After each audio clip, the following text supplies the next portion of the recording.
Hello दोस्तों, मेरे YouTube channel पर आपका स्वागत है। तो चलिए कहानी शुरू करते हैं। कहानी अच्छी लगे तो प्लीज़ चैनल को लाइक और शेयर जरूर कीजिएगा।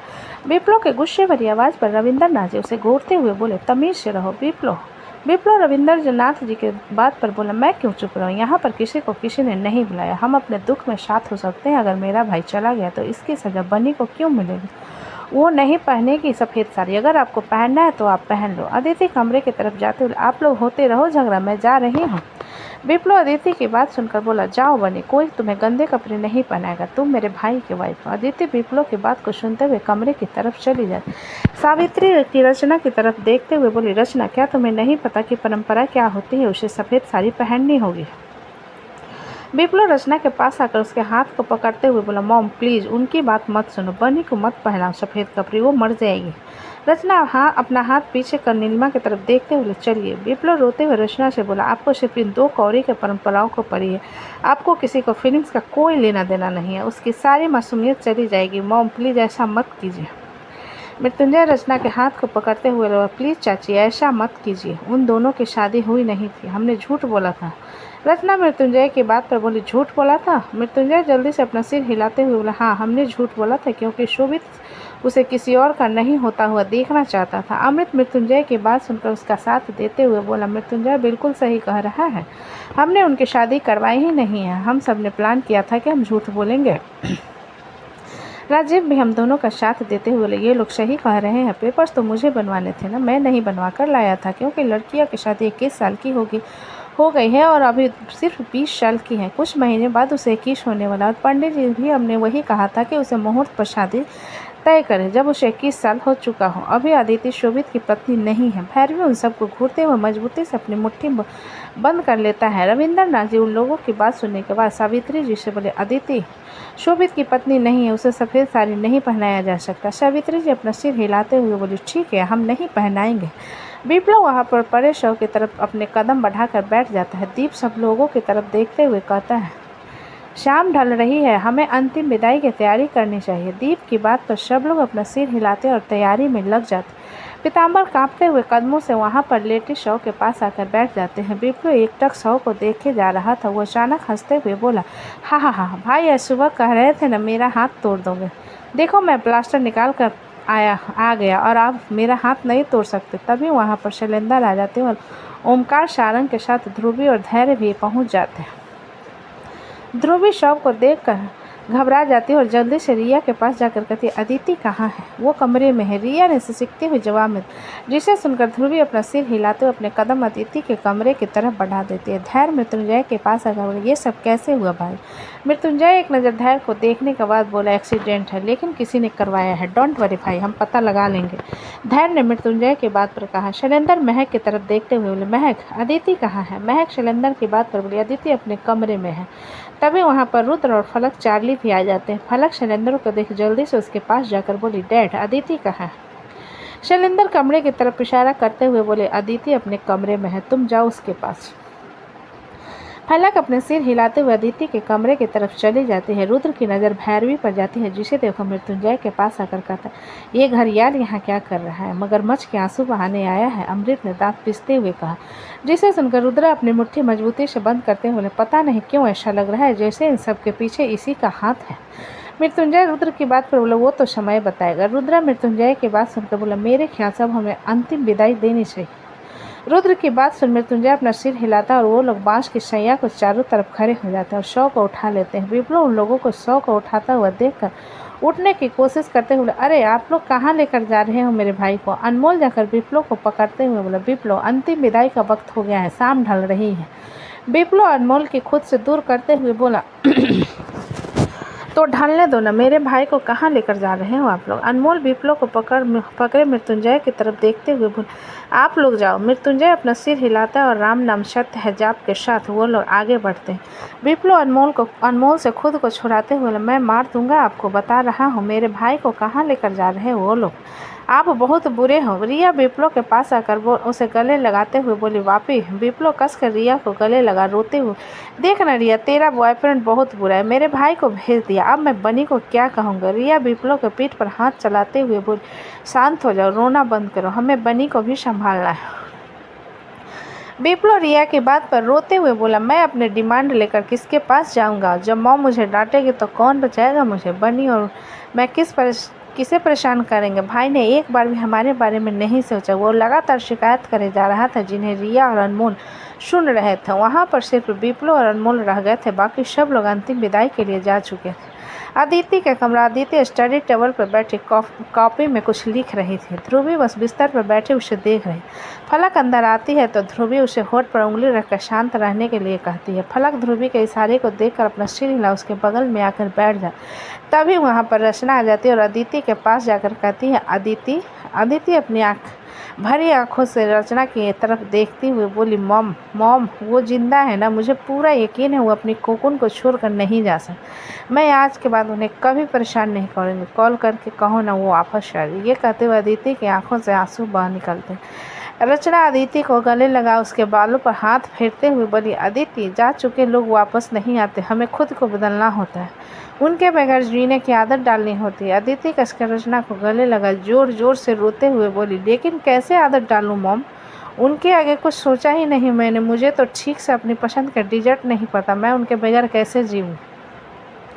अदिति की रोने की आवाज़ सुनकर फलक ध्रुवी के हाथ को कसकर पकड़ लेती है। ध्रुवी की आंखों से आंसू बह रहे थे। रचना अपने दिल पर पत्थर रखे अदिति के बालों पर हाथ चलाते हुए बोली, रो लो, जितना रोना है रो लो, फिर नहीं रोना है तुम्हें। अदिति रचना से दूर हो उसे अपने रिंग फिंगर दिखाते हुए, आपको पता है उन्होंने मुझसे कहा था कि जिस दिन हमारी शादी होगी ना वो मुझे सबके सामने बैठ कर प्रपोज करेंगे, लेकिन वो तो बातों के झूठे बहुत झूठे और शोभित जी। रचना अदिति के बाद पर उसके चेहरे को पकड़ कर, अदिति झूठ नहीं है वो, और वो झूठे वादे नहीं करता। भगवान ने उसे इतने दिनों के लिए भेजा था। जिसे सुनकर अदिति आंखों से आंसू लिए रचना, अगर मैं भगवान से कहूँ तो वो मुझे वापस कर देंगे ना? मैं भगवान से कह कर उन्हें मांग लेती हूँ ना। दीदी कहती है अगर हम भगवान से कुछ भी मांगते हैं तो वो हमें वापस कर। मैं शोभित जी को मांग लूँ फिर पक्का मैं दोबारा कुछ नहीं मांगूंगी। मैंने कुछ दिन पहले कहा भगवान जी से कि वापी को ठीक कर दो, तो उन्होंने वापी को ठीक कर दिया। अगर मैं शोभित जी को मांगूँ तो वो मुझे शोभित जी को वापस करेंगे ना? रचना रोते अपना सिर नहीं में हिला कर, जा चुके लोग वापस नहीं आते, प्लीज़ अदिति खुद को संभाल। अदिति अपने आंसू साफ करते हुए बोली, आप मत रोना प्लीज़, वरना मैं भी रोना शुरू कर दूंगी। मैं नहीं रो रही, आप भी मत रो। ये कहते हुए अदिति रचना के आंसू साफ करने लगती। रचना अदिति के आंसुओं को साफ करते हुए, अब मत रोना। अदिति की आंखें सूज चुकी थी। वो अपना सिर हिलाते हुए, नहीं रोऊंगी, लेकिन आप भी मत रोना प्लीज़।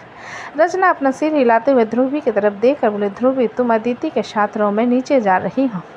ध्रुवी रचना की बात पर अपना सिर हिला देती है तो रचना कमरे से निकल बाहर चली जाती है। ध्रुवी रचना के जाने के बाद अदिति के पास आकर बोली, अदिति। अदिति सिर उठाकर ध्रुवी की तरफ देखते हुए बोली, मैं नहीं रोऊंगी, मैं बिल्कुल नहीं रोऊंगी।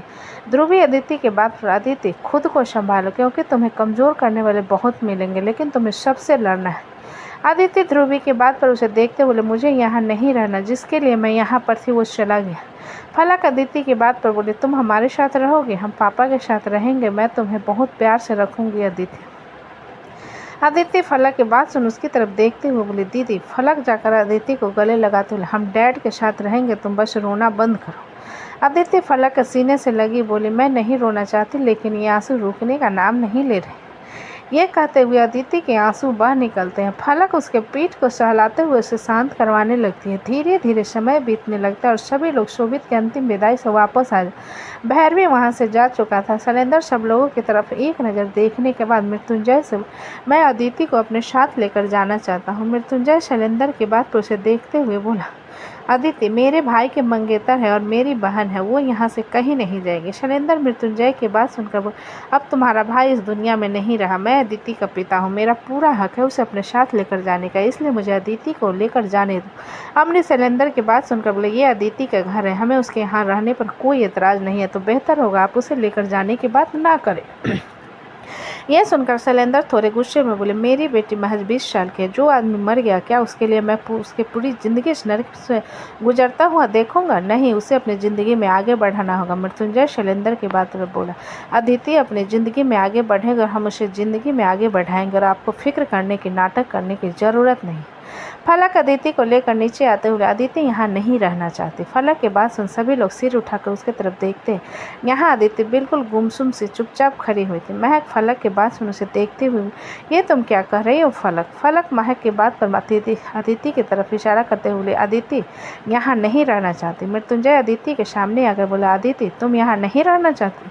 अदिति बिना मृत्युंजय की तरफ देखे अपना सिर नहीं में हिलाकर बोली, मुझे कुछ दिन अकेला रहना है भैया, अगर मैं यहाँ रही तो जी नहीं पाऊंगी। ये कहते तो अदिति की आंखों से आंसू की लकीर खिंच जाती है, जिसे देखकर मृत्युंजय उसके सिर पर हाथ फेरते हुए बोला, जब भी मेरी ज़रूरत हो बुला लेना, तुम्हें जहाँ खुशी मिले वहाँ रहो। अदिति कसकर मृत्युंजय को गले लगा रोते हुए, मैं आप सब लोगों को कभी नहीं भूल, मुझे बस कुछ समय के लिए अकेला रहना है। मृत्युंजय अदिति के पीठ पर थपथपाते हुए, जब तक तुम्हें अच्छा न लगे तुम रह सकती हो, मैं तुम्हें नहीं रोकूंगा। अदिति मृत्युंजय से दूर होकर बिना किसी तरफ देखे शैलेंद्र के हाथ को पकड़ कर बोली, चलिए। शैलेंद्र अदिति के हाथ को पकड़ कर फलक की तरफ देखते हैं तो फलक रुद्र की तरफ देख कर कहता है, मैं अवस्थी मेंशन जा रही हूँ, अदिति को मेरी ज़रूरत है। रुद्रा फलक की बात पर अपना सिर हिला देता है तो फलक शैलेंद्र अदिति के साथ वहां से चली जाती। जब लगभग रात हो चुकी थी तभी वीर का फ़ोन बजने लगता है। वीर कॉल अटेंड करते हुए हेलो, दूसरी तरफ से उसे कुछ कहा जाता है, जिसे सुनकर उसके हाथ पैर ठंडे पड़ जाते। अमृत जो कि उसके साथ खड़ा हुआ था उसकी तरफ देखते हुए, क्या हो गया? वीर हड़बड़ी में बाहर की तरफ जाते हुए, खुशी का एक्सीडेंट हो गया। अमृत वीर के पीछे आते हुए, मैं भी चलता हूँ ना, कहकर दोनों वहाँ से हॉस्पिटल के लिए निकल जाते हैं, अपने अपने घर के लिए निकल जाते हैं। घर के लोग अपने अपने कमरे की तरफ चले जाते हैं। किसी की खाने की सुध बुध नहीं थी। मृत्युंजय अपने कमरे में आता है तो देखता है महक अव्यक्त को सुला रही थी, लेकिन वो बिल्कुल चुपचाप महक को देख रहा था। महक मृत्युंजय को आया हुआ देख बोली, आप कपड़े चेंज कर लीजिए।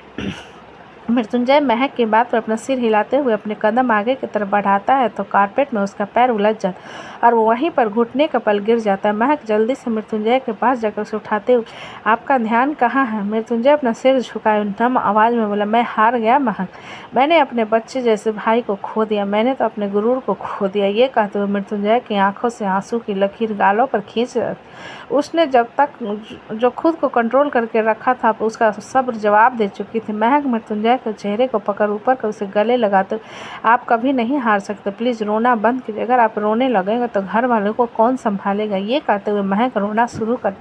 मृत्युंजय कसकर महक के गले लगाते हुए, मैं उन लोगों को नहीं छोड़ूंगा जिन लोगों ने मेरे भाई के साथ ये किया है। जिसे सुनकर महक मृत्युंजय से बोले, मत कीजिए, जो होना था हो गया, मुझे कोई लड़ाई झगड़ा नहीं चाहिए, प्लीज़ मत कीजिए लड़ाई झगड़े। जिस पर मृत्युंजय महक से अलग हो से देखते, ये तुम क्या कर रही हो? मेरे भाई के गुनहगारों को मैं ऐसे नहीं छोड़ सकता। ये सुनकर महक मृत्युंजय को देखते हुए, आज आप उन्हें मारोगे, कल फिर कोई आ जाएगा हमारे परिवार को टारगेट करने के लिए, आप समझ क्यों नहीं रहे हो? मुझे नहीं चाहिए लड़ाई झगड़े। मृत्युंजय अपना सिर हिलाते हुए, तुम अव्यक्त को सुला, मैं कपड़े चेंज कर आता हूँ। महक मृत्युंजय का हाथ को पकड़ते हुए, मृत्युंजय आप मेरी बात सुन रहे हो ना? मैं जो कह रहे हूँ आप सुन रहे हो ना? पहले ही बहुत कुछ हो चुका है, प्लीज़ अब कुछ मत करना, इन सब लड़ाई झगड़े में कुछ नहीं रखा है। मृत्युंजय अपना हाथ पीछे खींच महक को चिल्लाते हुए बोला, अपना मुँह बंद करके रखो, मुझे वो लोग नहीं पसंद जो डर कर अपना सिर छुपा लेते हैं। तुमसे कोई बात नहीं कर रहा है यहाँ पर। महक मृत्युंजय के चिल्लाने पर डर से कांप उठती है। मृत्युंजय अपनी मुट्ठी मजबूती से बंद कर महक को घूरते हुए बोला, मैं वही करूँगा जो मुझे करना है और तुम बीच में नहीं बोलोगी। जिसे सुनकर महक मृत्युंजय को देख, क्या रखा है खून खराबे में? इन्हीं खून खराबों के चलते आज शोभित भाई हमारे विश्व नहीं है और आप फिर से वही चाहते हो? मृत्युंजय महक के बात पर अपने दांत पीसते हुए, उन लोगों ने शुरू किया है, उन लोगों ने शुरू नहीं किया है मृत्युंजय, शुरू आपने किया है। अनिरुद्ध को आपने मारा था, उनके सारे बिजनेस को खत्म करने वाले आप हो, हर बार टेढ़ी चाल चलने वाले आप हो। महक ने भी गुस्से में चिल्लाकर कहा। जिसे देखते हुए मृत्युंजय अपनी मुट्ठी मजबूती से बंद करते, हम दोनों एक जैसे नहीं है, तुम एक साल में भी मुझे नहीं समझ पाई, मुझे तुमसे कोई बहस नहीं करनी। इतना कहकर मृत्युंजय उठकर क्लोजेट रूम की तरफ चला जाता है। महक जाते हुए मृत्युंजय को देखने के बाद उठकर अव्यक्त के पास जाती है और देखते वो चुपचाप लेटा हुआ था। सिटी हॉस्पिटल में वीर भागते हुए वार्ड में पहुंचता है तो देखता है खुशहाली चुपचाप गुमसुम से अपने पेट पर हाथ रखे बैठी हुई थी। वीर गहरी सांस भरते हुए अंदर आता है और खुशहाली के पास जाकर बैठ जाता। वीर खुशहाली के हाथ को पकड़ कर बोला, खुशी। वीर की आवाज़ सुनकर खुशहाली उसकी तरफ देखती और रोना शुरू कर देती। वीर को अपने दिल में दर्द होने लगता है। खुशहाली से वे वीर से बोली, मैं नहीं बचा पाई उसे, मैं ही बचा पाई फिर खुशहाली की बात पर वीर उसके पीठ को थपथपाते बोले, शांत हो जाओ, शायद वो हमारे बीच था ही नहीं, जो इस दुनिया में आया ही नहीं, उसके लिए क्यों आंसू बहा रही हो खुशी? रोना बंद करो। जिसे सुनकर खुशहाली रोते बोले, सब मेरी गलती है, तुमने मुझे कहा था घर में रहने के लिए, लेकिन मैं तुम्हारी बात नहीं मान पाई, इसलिए मेरे साथ ये हो गया। वीर खुशहाली से अलग होकर उसके गालों पर किस करते हुए, मैं कुछ नहीं कह रहा हूँ ना, रोना बंद करो। खुशहाली अपनी आंखों में आंसू लिए वीर की तरफ देखते हुए बोले, तुम मुझे छोड़ दोगे ना, तुम मुझसे नफरत करोगे ना, मैंने तुम्हारे बच्चे को मार डाला। वीर अपना सिर नहीं में हिला कर, मैं तुमसे कभी नफरत नहीं कर सकती, प्लीज़ रोना बंद करो, अब हम फिर आगे ट्राई कर लेंगे, सब कुछ ठीक है। खुशहाली वीर की बात सुनकर बोली, तुमने कितने सपने देखे थे वीर, मैंने तुम्हारे सारे सपने तोड़ दिए, मैं बिल्कुल अच्छी नहीं हूँ, मैं बहुत बुरी हूँ।